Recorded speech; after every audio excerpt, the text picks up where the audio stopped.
Hello and welcome. I'm Kevin Ochsner. We're coming to you from NCBA's Washington, D.C. office, located just a short distance from Capitol Hill. When we ask producers about the value of NCBA, one of the first answers they give us is how the organization provides a strong voice here in Washington on behalf of the cattle industry. So today, we're going to spend our time getting insight into the work being done here each and every day, whether it's on Capitol Hill, at the USDA, the EPA, or even at the White House.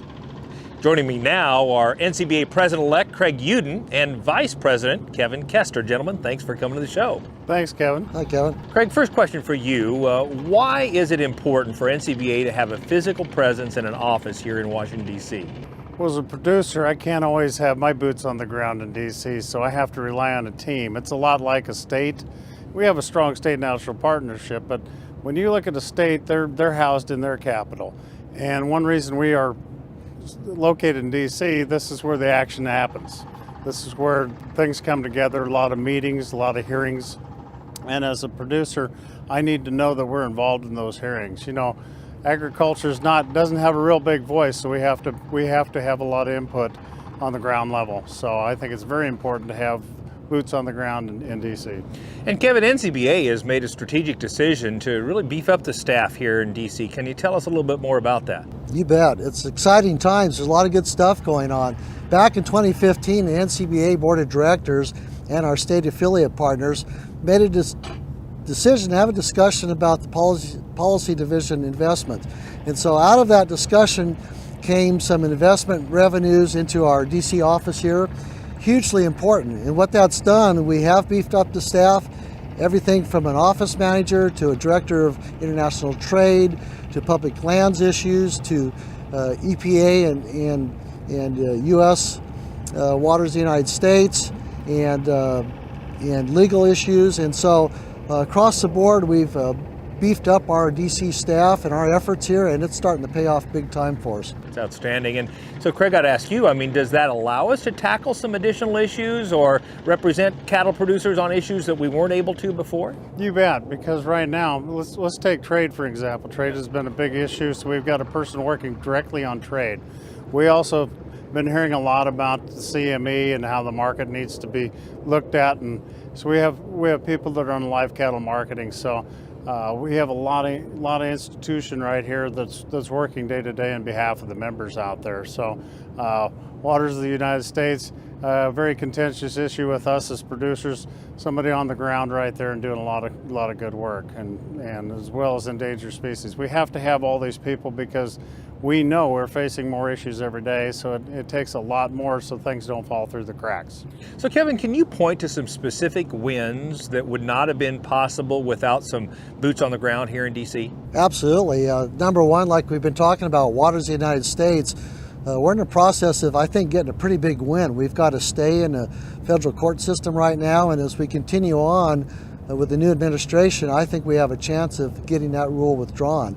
Also, we've had some good tax issue wins, Section 179 expansion on those deduction amounts, and other tax issues over the past year or so. We've had some public lands wins where we've kept in lieu property taxes available for our local rural economies, and that's so important to some school districts and other entities. And so we've got a lot of good stuff because of our boots on the ground here in D.C. that we can say we've had some wins, and we need to keep that ball moving.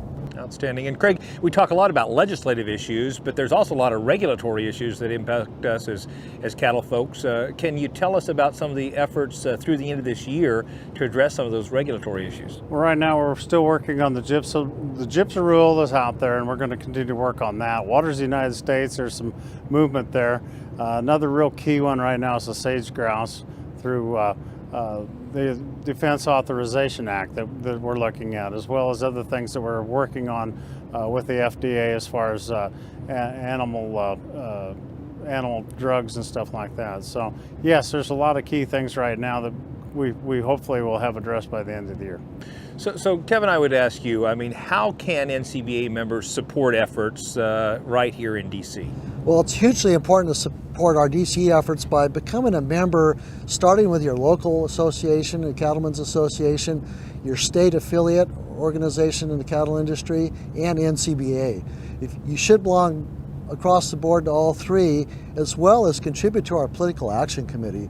I'm happy to say and proud to report in this past election within the last couple of weeks, we had almost a 94% success rate on contributions made to candidates and elected officials.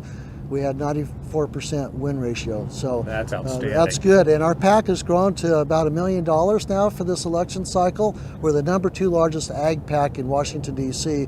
We need to continue that growth to continue future success. Absolutely. And Craig, what would you add? Well, I think becoming a member on your state, understand what the issues are, understand what the industry's about, get involved, see what the big picture is. And a lot of producers out there like me play into different avenues of the industry, and I think it's very key for people to understand what their industry's about and what effects up and down the chain certain rules and regulations have. So get involved, stay involved, and let your voice be heard.